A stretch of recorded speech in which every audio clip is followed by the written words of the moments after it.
My name's Letty. I'm one of the co-founders of a new arts company based in the centre of Sheffield. We're called Curious Arts. We are at the Sheffield's inaugural artist book fair in conjunction with Off the Shelf. We've got over 70 different artists all showing their books, and they've come from all over the world and all over the country. So we're just going to meet some of them, talk to them about what they do what they do, and why events like this are important and we should do them more.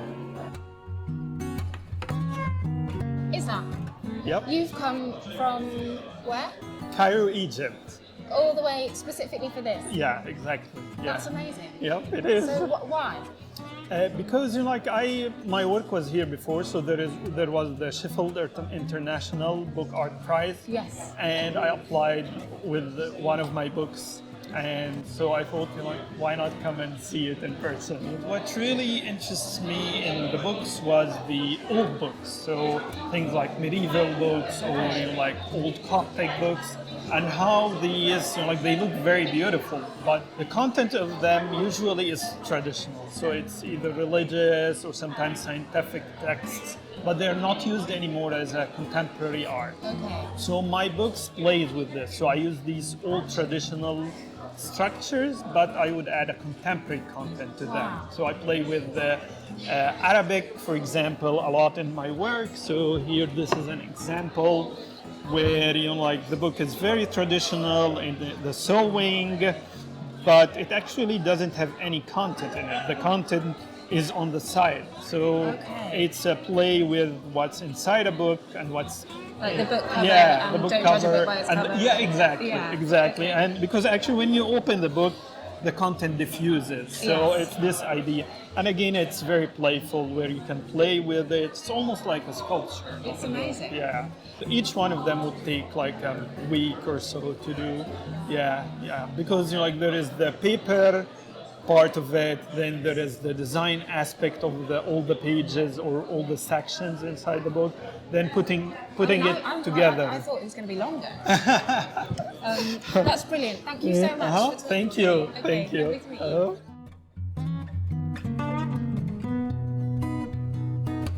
Okay, so Sarah, what do you do and what's your involvement with this whole book? Okay, my name's Sarah Stein. I'm an artist. I make books myself. Been the curator, organizer, dog's body of today.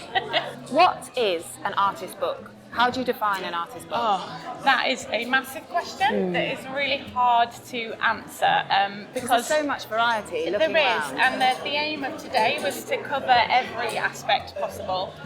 Because a lot of fairs across the UK are a bit more specific in what area they cover. But we wanted for our first one in Sheffield to include everyone, and then kind of see from there how that went.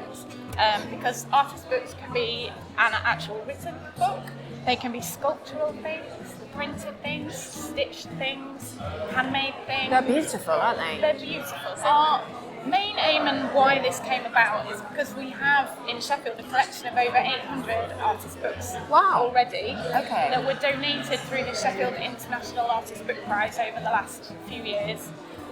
But they basically sit in a cupboard and nobody sees them. That's such a shame, isn't it? Yeah, so we had talks with the Arts Council about how we could go about making them more widely available, and we decided the best way was to have a fair, get lots of the artists who have donated those books in the past to come along and actually have a conversation. So that was really the start of getting all these lovely people together. Brilliant.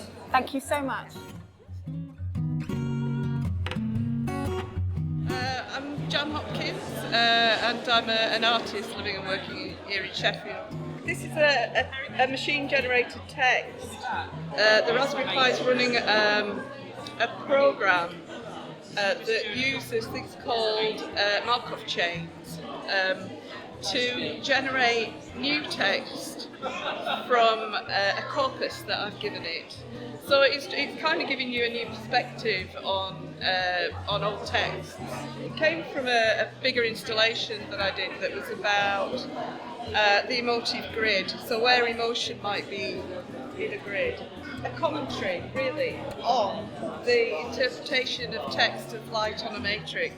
That's what I'm saying now. It might be something entirely different because all this stuff is kind of movable. It's all it's work in progress.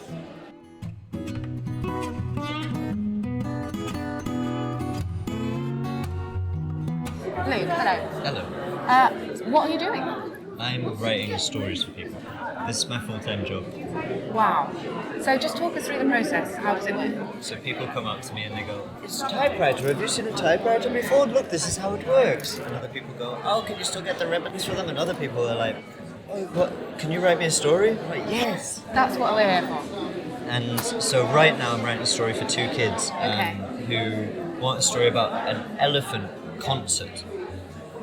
What a fantastic idea. And then when somebody gives me an idea, I've got pieces of A5 paper. They're beautiful. So that's what's bound on. And then I type on the machine. And how long do they take you? This one's taken a while. Normally about 10-15 minutes. Great. And do you do it online as well? So do people go to a website and say...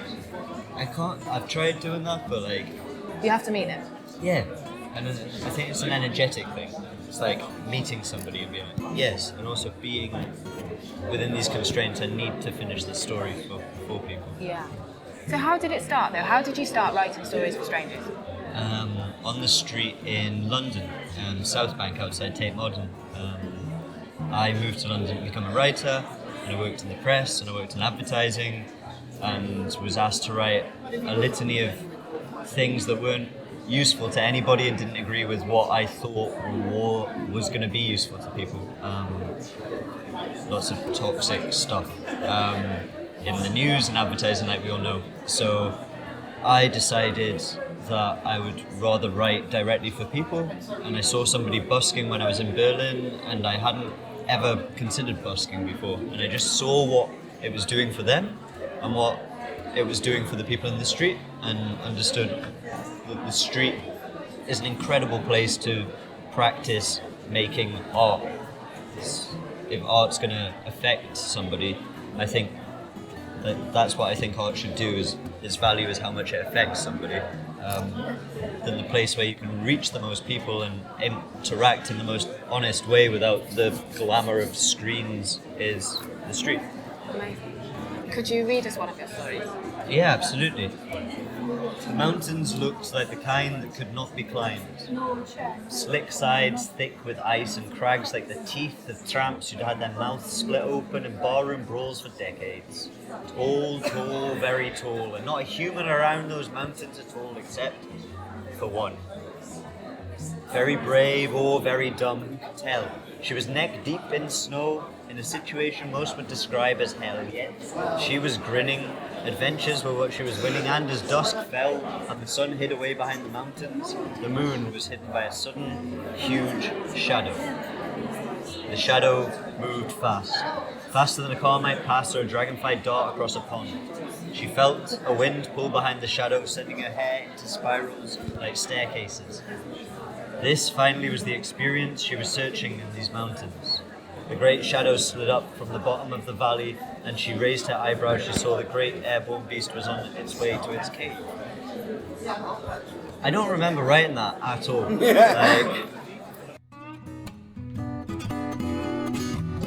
I'm Holly Sargent, and I'm a bookbinder in a big second-hand bookshop called Scriveners in Buxton in Derbyshire.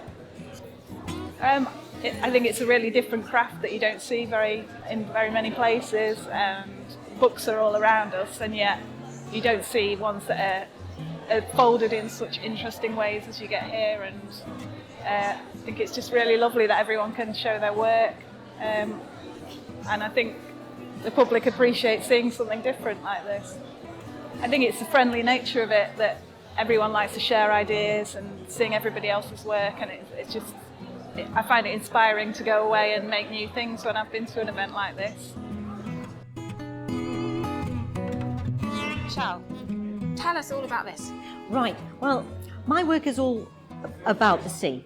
Now, I do big sculptural pieces as well, which are based around musical instruments, old musical instruments that have had the day, and Need a bit tired and Bit of reinvention. Absolutely. So the large one that you can see, the base of it is actually a cello. Gosh. And when I was I'd taken it apart to use the words, a little bit of it broke off. And I thought, do you know, that actually reminded me of a wave. And because it was a cello, I wanted it to be a musical wave. What do you think of the event today? Like, why have you come?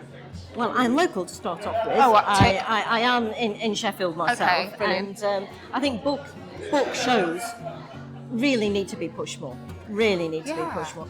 I think we're losing it sometimes with digital, and it's so nice to get your hands on a book. Yeah. And the feel of it, the smell of it, what It's you very can do evocative with of it. when you read it. Absolutely. Yeah. It stays with you, I think. To have a physical book stays with you a lot longer than just on a screen.